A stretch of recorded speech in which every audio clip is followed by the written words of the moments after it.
Desde as 9 da manhã, pontualmente, a altura em que foram abertos os portões do Palácio Presidencial, com rigor e pontualidade. Os jornalistas colocaram os seus equipamentos preparados e depois foram efetivamente tomar o pequeno almoço preparado para esta atividade de hoje aqui nos Jardins.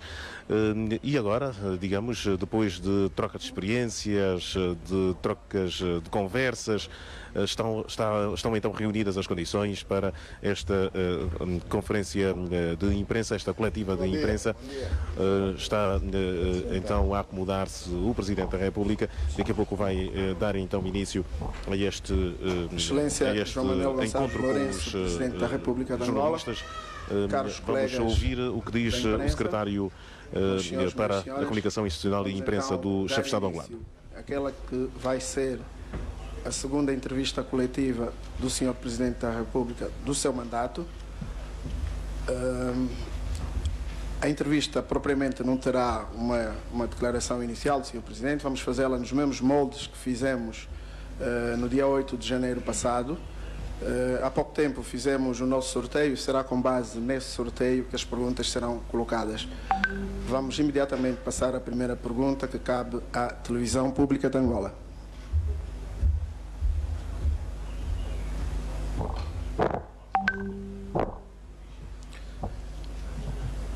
Bom dia, a Televisão Pública de Angola agradece a oportunidade. Eu chamo-me Isidro Sanhanga. Senhor Presidente, uma das medidas tomadas no âmbito do combate à corrupção e à apropriação ilícita de recursos do Estado é o repatriamento voluntário desses recursos. No entanto, dentro de dias, o período estabelecido para este repatriamento termina e, nessa altura, já se pode falar do sucesso ou fracasso desta iniciativa. Qual é a expectativa do Sr. Presidente da República em relação à segunda fase, que será a do repatriamento coercivo desses capitais? E se as fortunas que serão alvo desse repatriamento já estão identificadas? Muito obrigado. Bom, falar em sucesso ou fracasso do programa, eu penso ser cedo. Não temos necessidade de correr. Um fenómeno que aconteceu ao longo de anos, não me parece que pudéssemos resolver em 6 meses. O período de graça concedido foi de apenas 6 meses. É evidente que quem quis aproveitar essa oportunidade bastante generosa por parte do Estado angolano deveria fê-lo. Quem não quis fazer pretende enfrentar o Estado angolano, com certeza que corre um sério risco não só de perder esses recursos, como de comparecer perante os tribunais. Portanto, nós estamos confiantes no êxito desta operação. A operação não foi estabelecida para ser realizada em 6 meses. 6 meses foi apenas o período de graça dado para que aqueles que de boa vontade quisessem fazê-lo repatriassem os seus recursos. Portanto, estamos confiantes que o tempo continua a jogar a nosso favor, uma vez que o programa tem data de arranque, mas não tem data do término. Portanto, o repatriamento coercivo começa a contar a partir de 26 de dezembro. Portanto, começa a contar a partir de 26 de dezembro. Não quer dizer que a 26 de dezembro, nessa data exata, teremos aqui os recursos todos. Portanto, não é justo pensar-se desta forma. Arranca 26 de dezembro e não tem data limite. Pode levar 10 anos, 20 anos, leva o tempo que for necessário, no meu mandato ou no mandato de quem me vier a substituir. Nos próximos anos, isto é um programa para ter continuidade. TV5. Muito obrigado. Bom dia, Sr. Presidente. Amílcar Xavier Tevizimbo. A minha questão está relacionada com o acórdão do Tribunal Constitucional, o acórdão 319 de 2013, que suspende a fiscalização dos atos do Executivo pelo Parlamento da República. O Sr. Presidente da República vinha sublinhado muito recentemente na reunião do Comitê Central, a primeira que realizou na qualidade de Presidente do seu partido, que desejava ser fiscalizado pelos seus atos do partido no poder. Pergunto ao Sr. Presidente se não deseja também que, na qualidade de titular do Poder Executivo, seja igualmente fiscalizado pelo Parlamento. Muito obrigado. Quando, na reunião do Comitê Central, eu dizia que deveríamos ser fiscalizados, somos todos nós. Ao fiscalizar-se o Executivo, evidentemente que se está a fiscalizar também o titular desse mesmo Poder Executivo. Portanto, não vamos separar as coisas. Eu sou o responsável pelo bom ou mau funcionamento do Executivo que encabeço. Portanto, essa vontade manifesta na sessão plenária do Comitê Central, a última, essa vontade mantém-se e os órgãos que têm esta possibilidade de fiscalizar, nomeadamente o Parlamento, através das audiências parlamentares que têm lugar, regra geral, a nível das comissões de trabalho, através das visitas parlamentares que são feitas às instituições, às províncias, aos municípios. Por essas vias pode-se e deve-se fiscalizar a ação do Executivo, aliás, coisa que, em certa medida, já vem acontecendo. Agência de Notícias Lusa.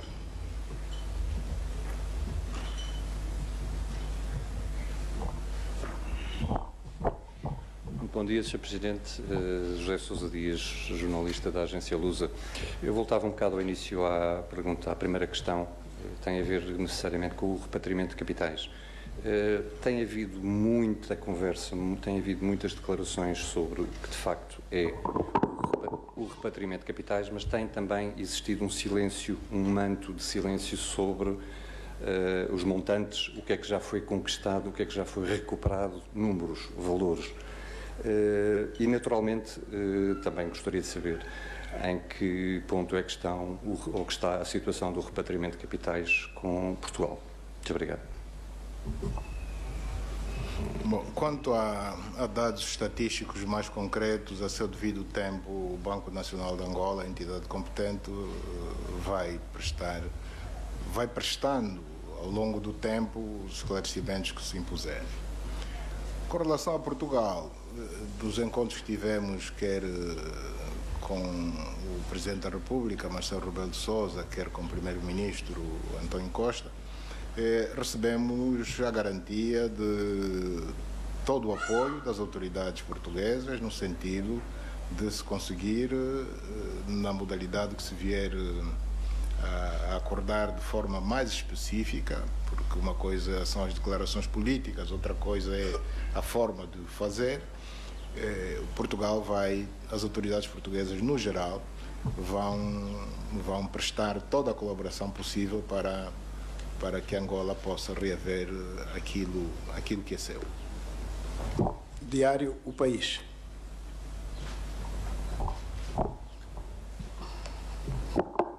Bom dia, muito obrigada, Sr. Presidente. Nenhuma cidade angolana tem o sistema de transportes públicos funcionais.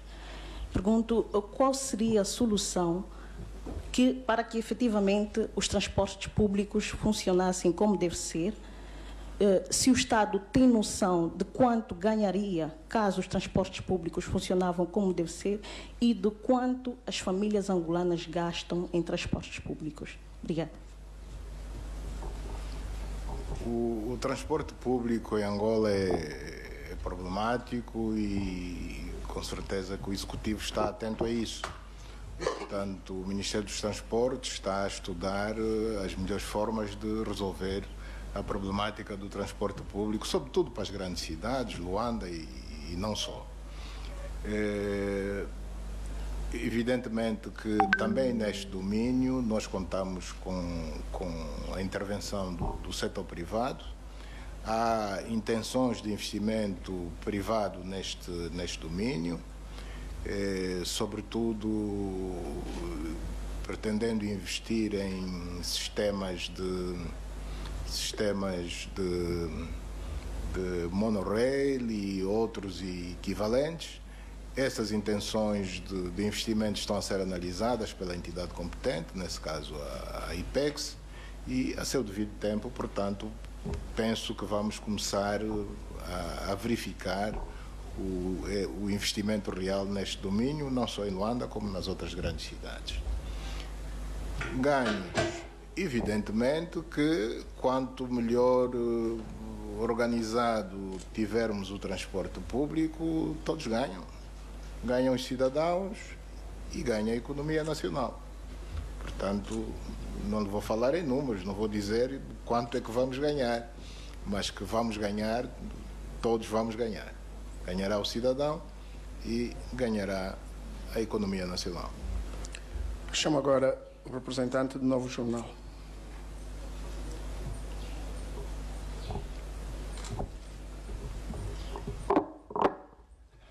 Bom dia, Sr. Presidente. Eu sou o David Filipe, do Novo Jornal, redação online. Sr. Presidente, foram prometidos 500 mil empregos. Queria saber, até data presente, quando já foram criados. Porque nós notamos ao longo desse ano, muitas empresas foram à falência e milhares de angolanos foram jogados no olho da rua. E notou-se também que a delinquência aumentou. E eu queria saber, Sr. Presidente, qual será o recado para a juventude desempregada? Bom, a delinquência aumentou numa determinada fase, mas posso lhe garantir que neste momento reduziu consideravelmente. E com relação à oferta de emprego, a oferta de emprego prometida no programa de governação do MPLA refere-se a um período de 5 anos, de um mandato e não a um período de 15 meses.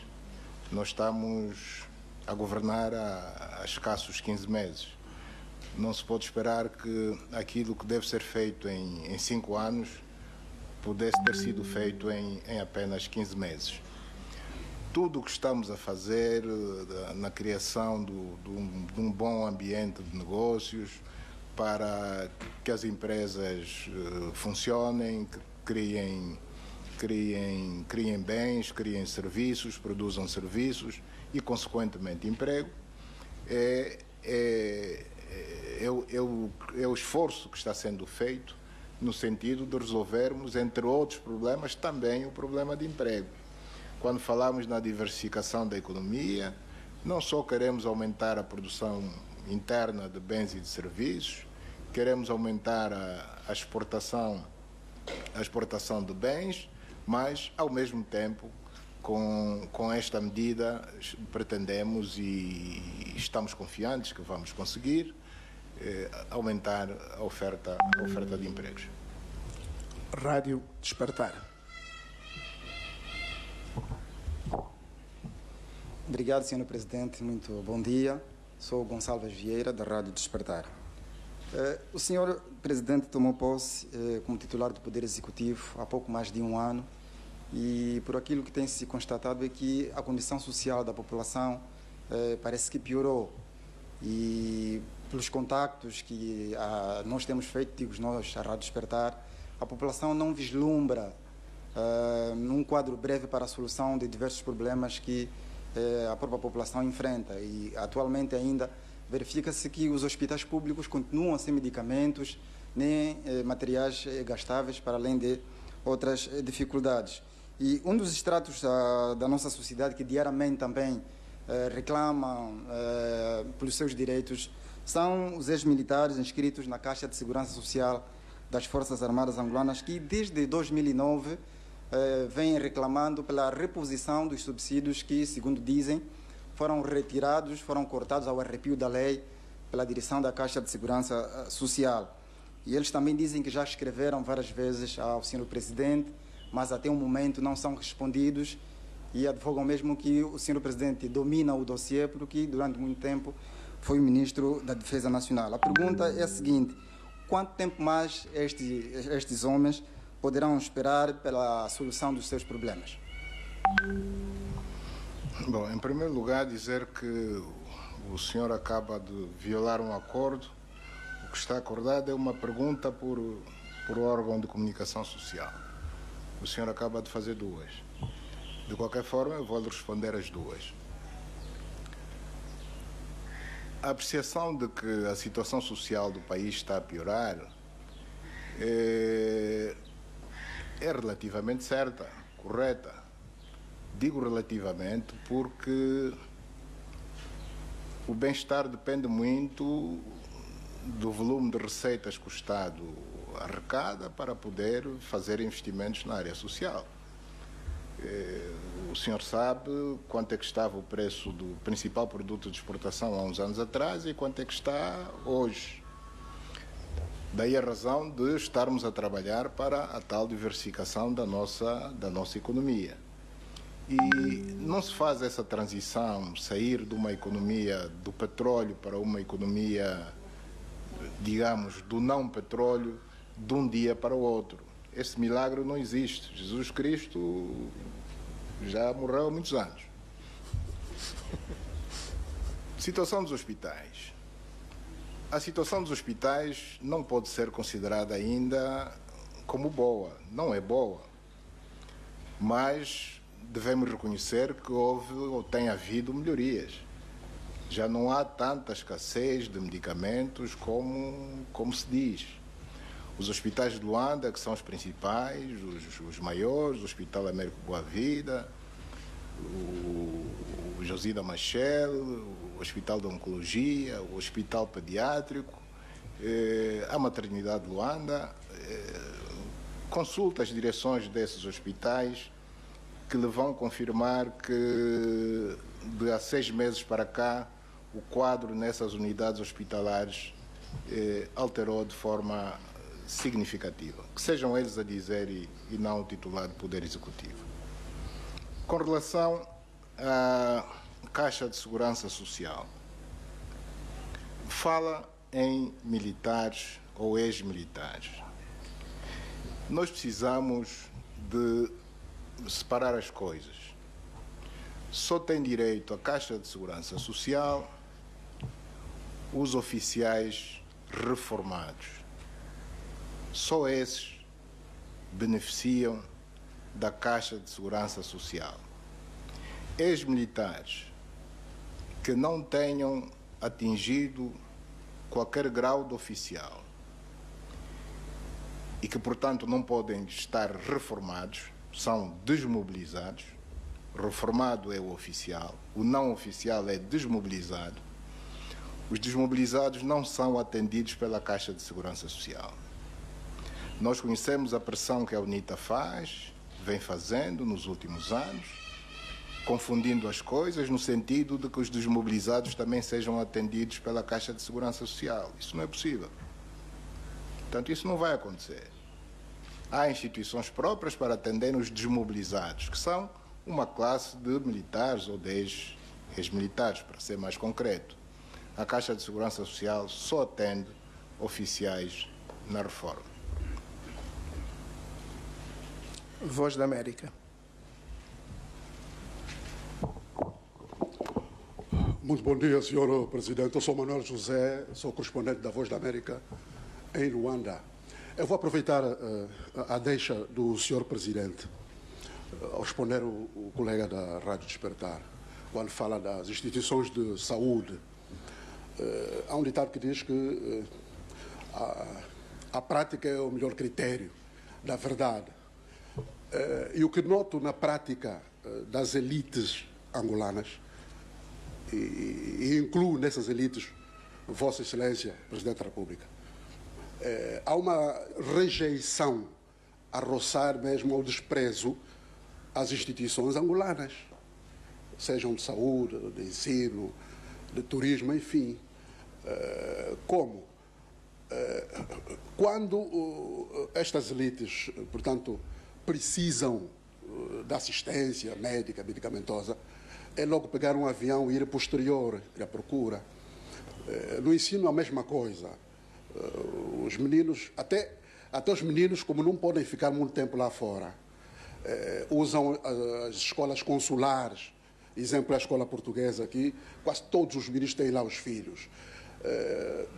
As instituições de lazer, Sua Excelência acaba de nos dar recentemente um exemplo disso. No Gozo de Feira, que é seu direito, privilegiou Moçambique, o nosso país irmão. E a pergunta que faço é a seguinte, Sr. Presidente. Qual é a mensagem que essa elite transmite aos cidadãos comuns, os demais angolanos, quando fazem essa asserção, essa rejeição a essas instituições? Muito obrigado. Bom, nada lhe garante que eu nunca passei férias no meu país. O senhor está a fazer uma afirmação gratuita. Eu não nasci hoje e ao longo dos anos já passei férias no meu país N vezes. Desta vez entendi a convite do meu homólogo, o presidente Nyusi, de Moçambique, satisfazer o seu convite e fui passar férias a um país africano. Não fui à China, não fui à Conchichina, como soe dizer-se, fui aqui perto, a um país irmão africano. O facto de eu ser Presidente da República, não estou vedado de poder desfrutar deste direito. Com relação à utilização das unidades hospitalares ou não, é errado pensar-se que os cidadãos angolanos que se tratam lá fora só são da classe dirigente, e se calhar da classe dirigente do MPLA. A Junta Médica em Portugal, na África do Sul, está cheia de cidadãos angolanos. 90% deles são cidadãos comuns. Quem custeia essas despesas é o Estado angolano. É verdade que o ideal seria investir esses recursos aqui no país, na melhoria das nossas unidades, para pôr fim a essas juntas médicas. Mas isso não se faz num dia. Isso é para se ir fazendo. Portanto, nós não podemos, de um momento para o outro, mandar de volta para Angola os cidadãos angolanos que estão fora em junta médica, foram autorizados pelo Estado, porque é o Estado quem está a suportar as despesas, sob pena de virem morrer aqui, porque se interrompe o tratamento de repente para certo tipo de doenças,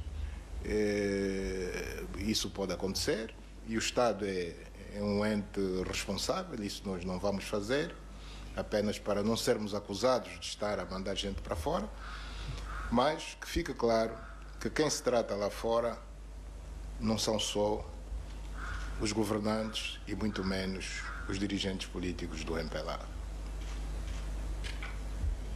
Eu não sei se a clínica Girassol tem câmaras que registram a entrada e saída dos cidadãos. Se tem, com certeza que eu estou lá registado. Pelo número de vezes que entrei,